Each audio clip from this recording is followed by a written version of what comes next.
Hey friends, how are you doing? Sorry, I'm a little stuffy. Okay. I hope all is well.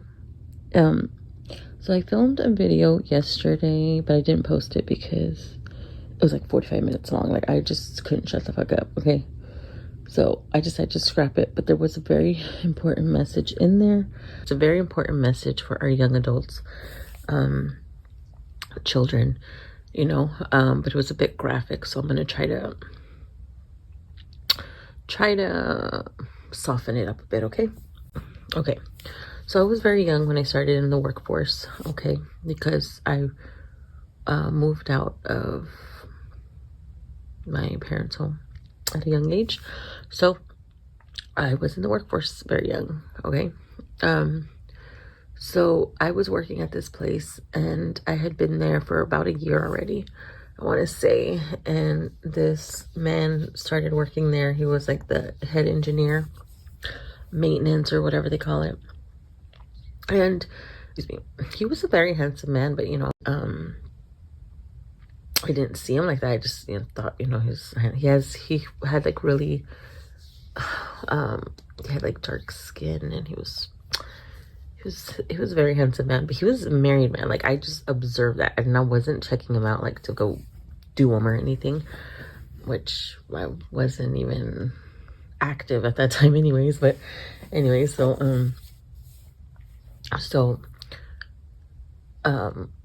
he kind of like started hanging around me more. Excuse me. Which started being kind of like flirty with me and kind of being a creeper. I just thought he was just being a old flirty old man. Like, he's an older guy, and it was starting to feel uncomfortable. So I was young, and he didn't know my story, but some people knew, and so I don't know if somebody told him that I didn't have like parents that live with me, or I don't know. But because it was me that he always focused on, I never asked because I never entertained that, and the conversations never went there. I didn't see him like that. He was a married man with like 2 kids at that time. Okay, he was like triple my age. I don't know. He got comfortable there. He used to go into my rooms that I was in, like go in there and pretend to do some maintenance work or whatever, or act like he had a work order, which none of the maintenance people ever did that. They always did it when we weren't in the room. So it felt awkward at first, right? And so he didn't do anything. He would just go in there and just start doing stuff. And little by little, when he would come in, he would close the blinds, right? And I would just freeze because this guy just intimidated me so much, like, because he was a higher up, and so I just would ignore it, because who was I gonna tell? I didn't have parents at home, and I was alone. So I was just like, oh well, he's not doing anything. But my intuition was telling me, like, this dude's fucking gonna do something to you one day or something. So then I go and I tell my manager, and I tell her, can you not put me to work on his floor, because there was nobody else there, just me and him. And I felt very uncomfortable. She laughed it off. She thought it was fucking hilarious, and she just ignored me pretty much. Continued to put me on the 3rd floor.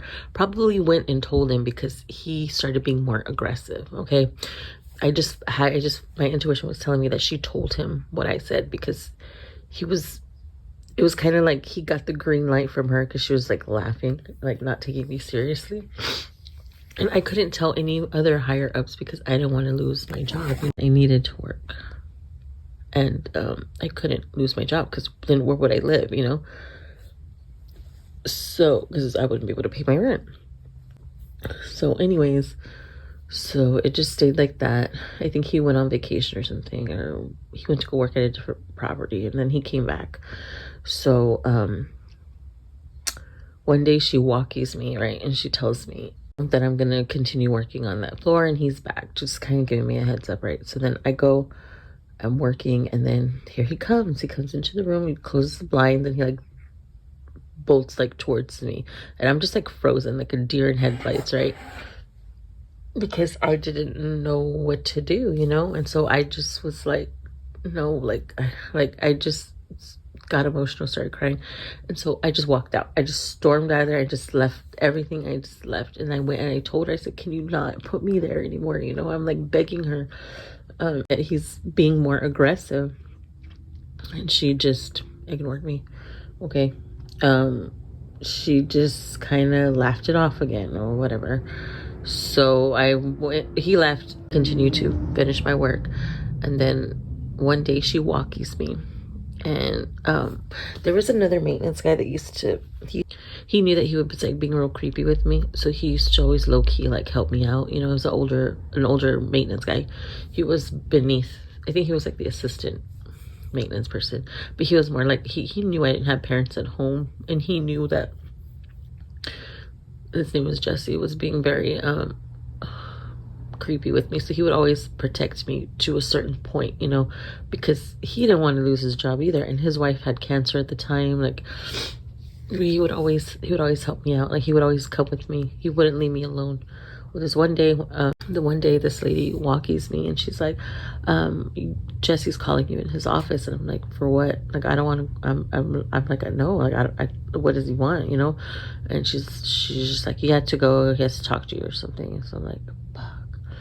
So his office was on that same floor I was working. So the guy was there to help me out, to go with me, or, you know, make sure nothing happened.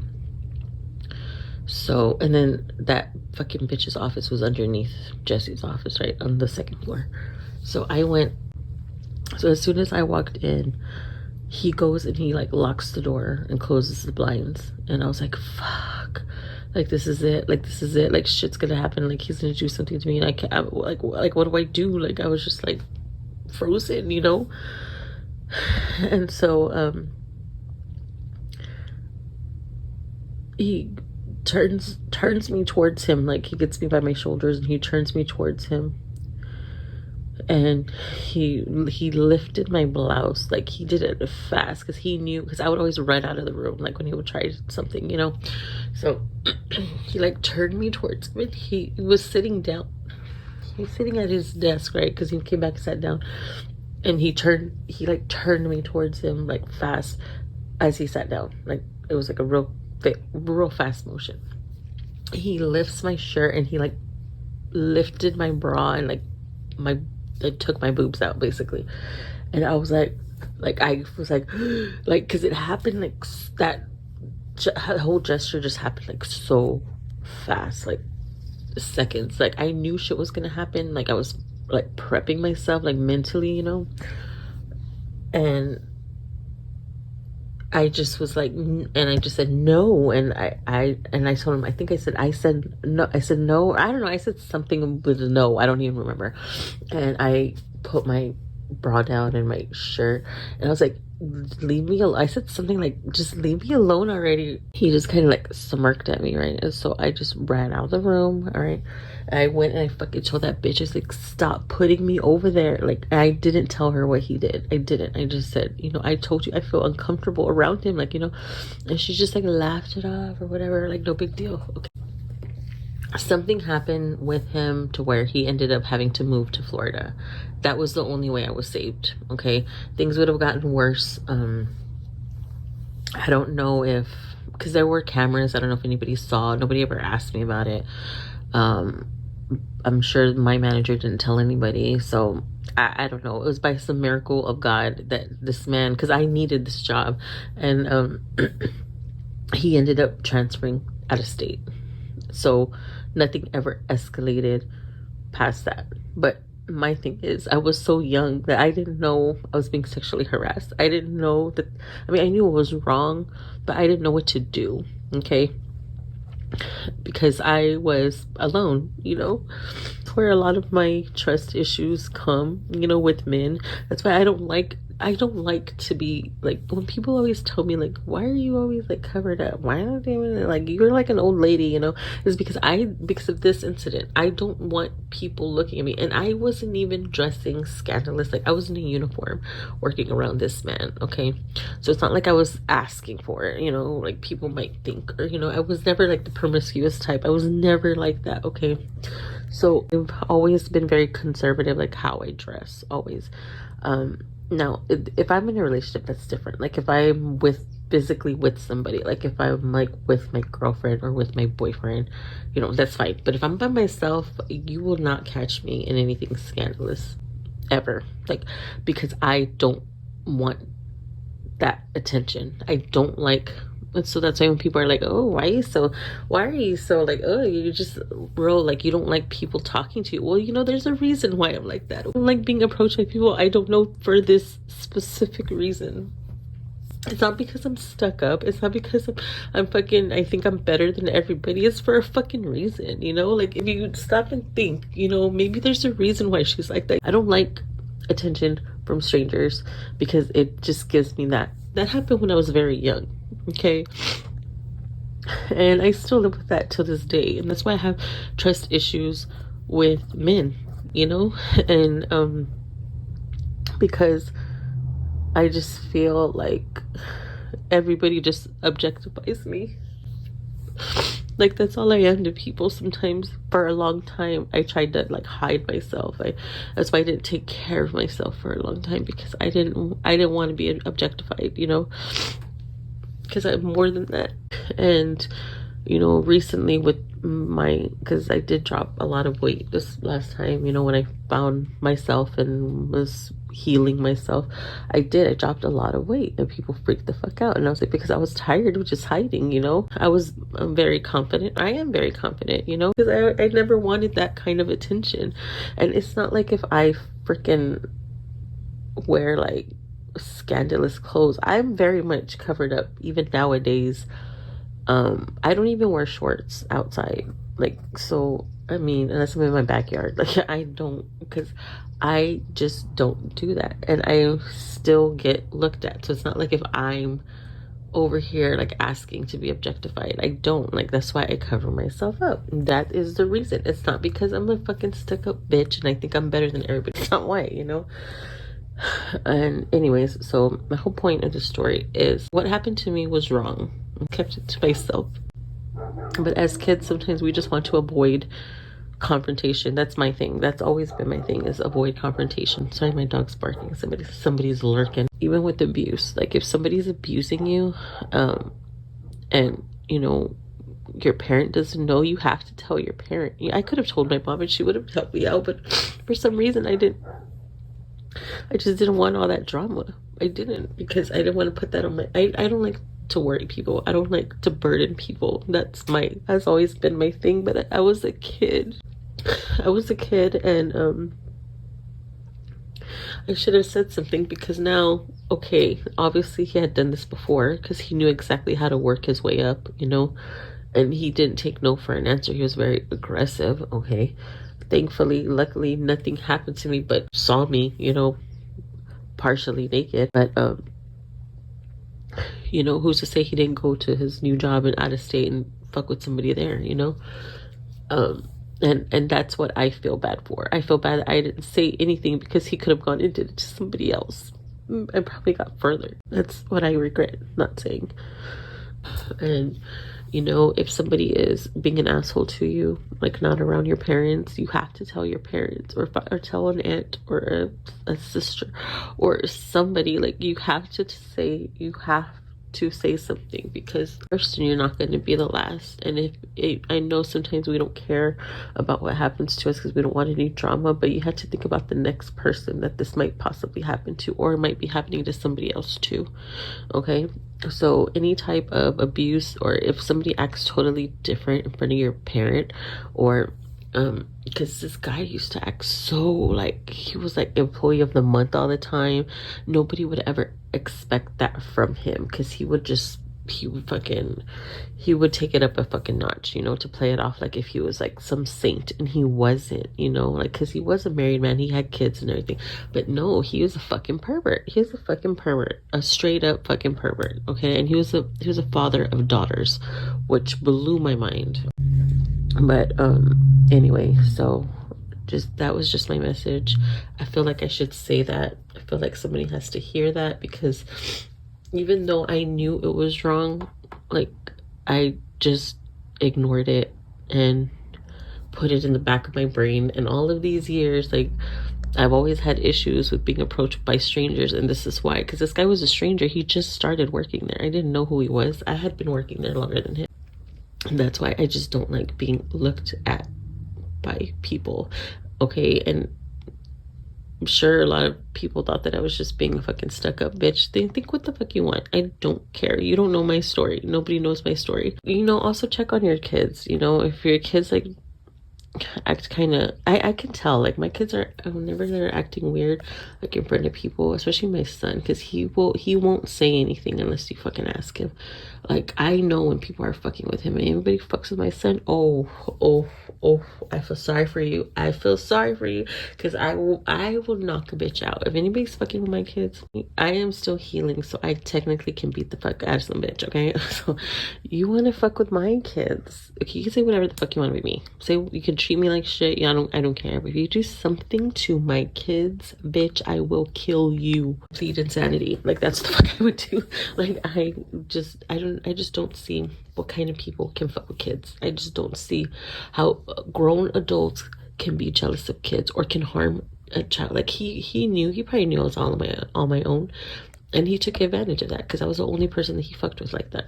Okay, he knew I didn't have nobody, and he took advantage of that. Me as prey, and he fucking took advantage. What kind of a grown ass man is gonna fucking see this young girl who's fucking struggling to survive already and fucking take advantage of that? Like, that is some grimy ass shit, you know? And I hope he got his karma.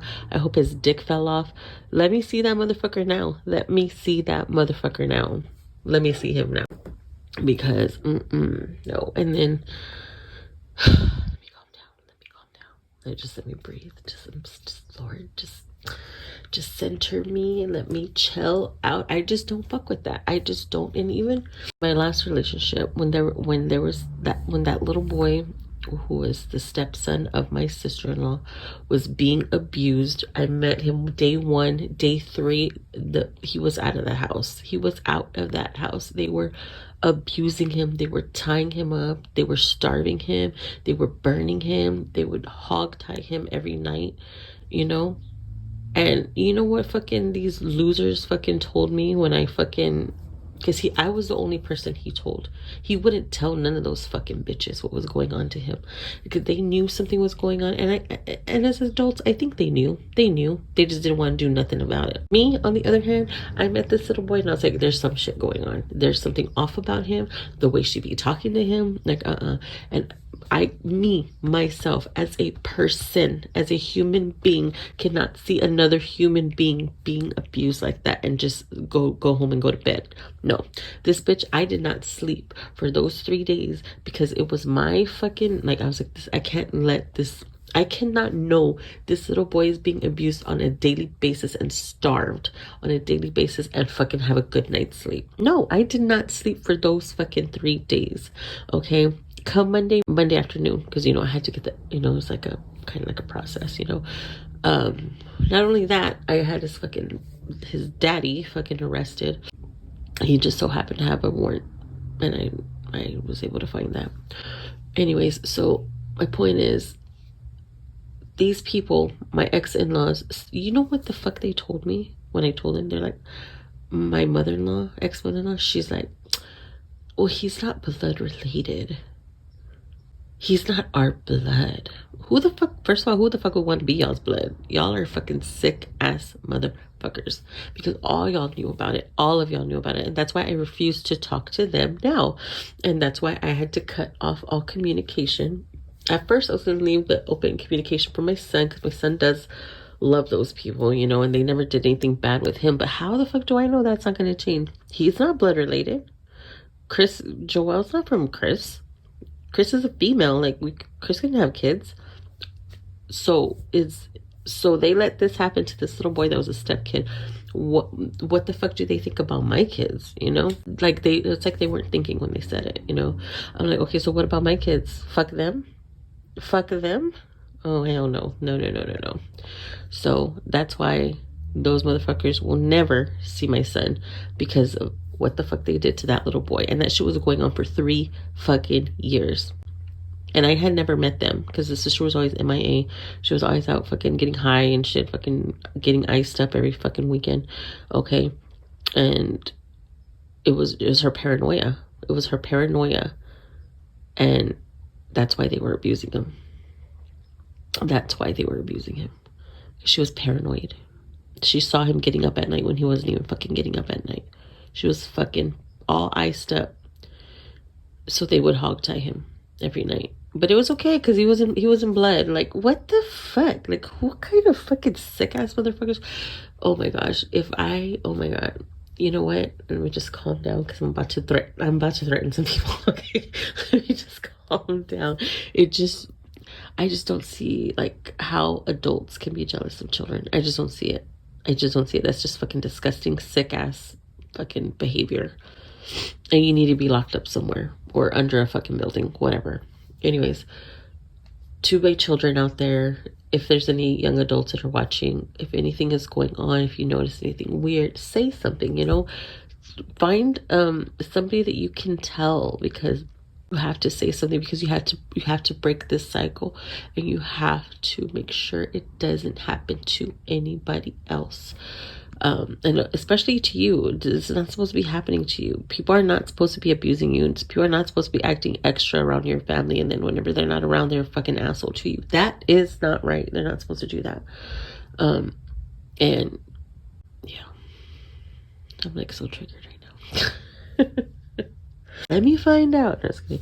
Okay, well, anyway, so that was a message for our young adults, our children, or if you're an adult, you have little like brothers and sisters, or if you have cousins, nieces. And I always told my nieces, let me find out a bitch is fucking with you. Let me fucking find out. I will catch a case. I will literally catch a case, because that is sick ass behavior. Okay, sick ass behavior. And like I said, my regret from back in the day was not saying anything and just keeping it to myself all those years. I never told anybody, ever. This is the first time I'm actually talking about it. I always kept it internal. And I just hope he didn't do anything. Or I hope the next person he did it with fucking shot him in the balls. I hope she did. I hope she did. Anyway, so I'll let you go. Y'all have a great day, okay? Bye-bye.